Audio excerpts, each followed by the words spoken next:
一年南京行，一生中国情。我们的南京小学生侃爷时隔16年回家聊，在海口举办他的试听会。那到底人家是国际大明星？我们今天来看一下这篇精彩的英文文章是怎么说的。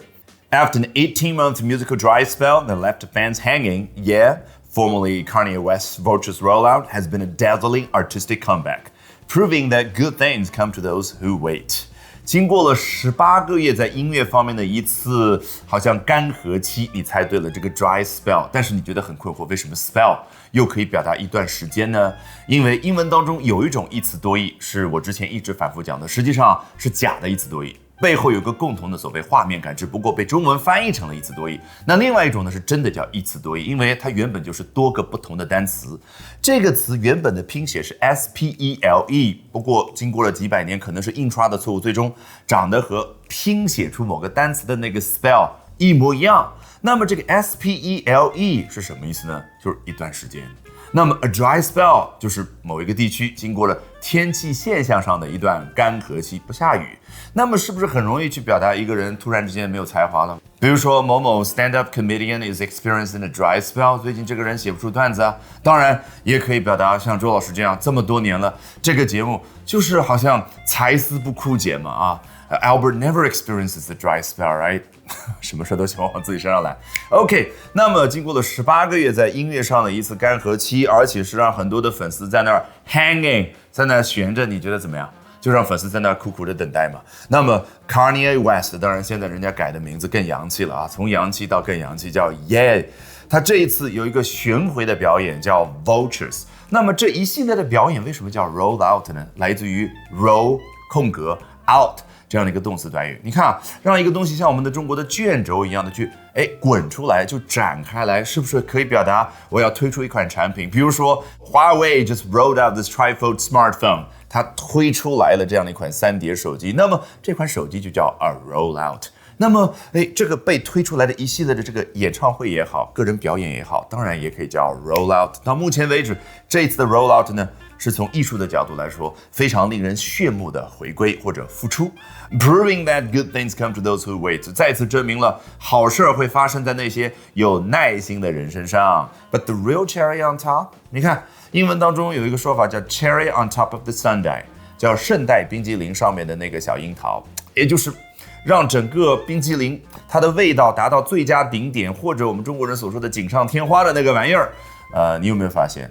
美国人特别喜欢 make a lot of pop culture references， 很多的引经据典的东西呢，没有典故，都是流行文化。但咱们中文呢，成语往往是和古人1-2千年前的人在那儿做对话。那这个锦上添花的小樱桃或者点睛之笔究竟是什么呢？ His upcoming solo show in China has fans soaring with joy, not just for the performance itself, but also for its fascinating history with the country.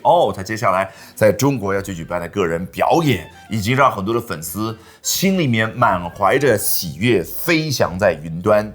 Not just for the performance itself， 不仅仅是因为表演本身，而且是因为它和这个国家，也就是咱们中国那个令人惊奇的往来或者说故事吧。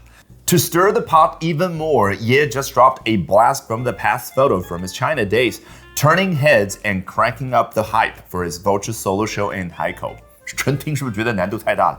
一旦你觉得有一句所谓的长难句的时候呢，不妨要通过英文表达的画面感来真正意义上去突破。什么叫 to stir the pot？ 就想象有一把大铲子在一大锅烧着的粥里面或者菜里面去捅几下，这就叫 to stir the pot。那可不可以想象出现了很多的泡泡？是不是可以联想一下就让很多的粉丝情绪比较的高涨，躁动起来了？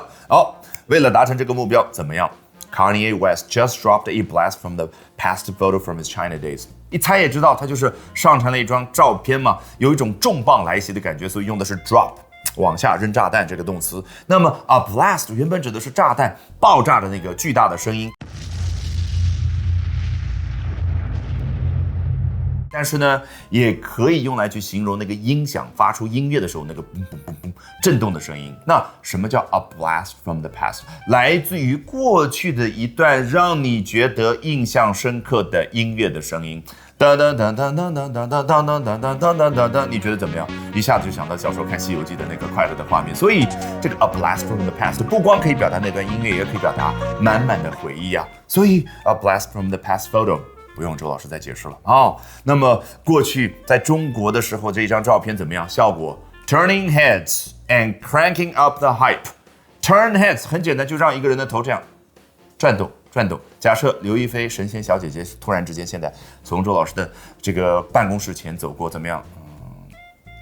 我们公司所有的小伙伴的头都这样跟着转动我们中文叫回头率很高，实际上就表示一个人的魅力很大那这张照片 turning heads 不断的让人回头，那就是魅力无穷呗。And cranking up the hype for his vulture solo show in 海口，以及说为了接下来他在海口的这个个人表演呢，要去造势。这个 hype 原本指的就是比较夸张的对于某件事的描述，可以大致对应我们中文所说的那个炒作。那么这个 crank up 很显然就表达增强，为什么？因为 crank 指的是汽车的那根曲柄。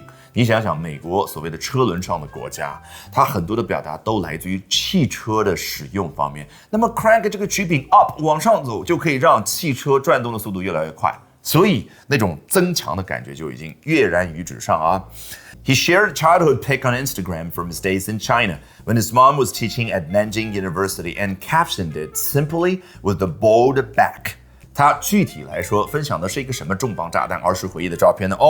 他分享了一下当年他的妈妈在南京大学教书的时候，他的童年时期的那张照片，然后呢，在旁边还配上了文字。这个 caption 可以只配的文字说明作为名词，也可以用动词表达配上文字这个意思。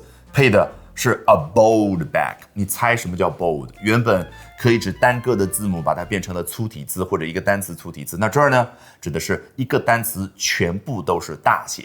Alrighty， 学英文好方法永远比盲目的努力更重要。那我们最后呢，按照老习惯从头到尾裸听一遍，试一下完全不一样的效果。